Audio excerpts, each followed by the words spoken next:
Hammaga salom. iQOO 15 ning Snapdragon 8 Elite Gen 5 chipi bilan global versiyasi chiqdi.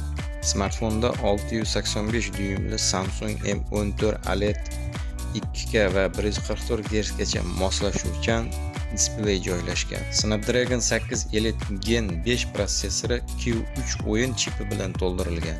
U kadrlar tezligini oshirish, kechikishlarni kamaytirish va tasvirni yaxshilashga xizmat qiladi. Smartfonni uzoq vaqt ishlashini 7000 mAh sig'imli batareya, 100 vatli simli va 40 vatli simsiz zaryadlash ta'minlaydi. Orqa kamera blokida 3 ta 50 megapiksellik kamera joylashgan. Old tomonda esa 32 megapiksellik kamera joylashgan. Smartfon operatsion tizim Orange OS 6, Android 16 da ishlaydi. Kanalga obuna bo'lishni unutmang.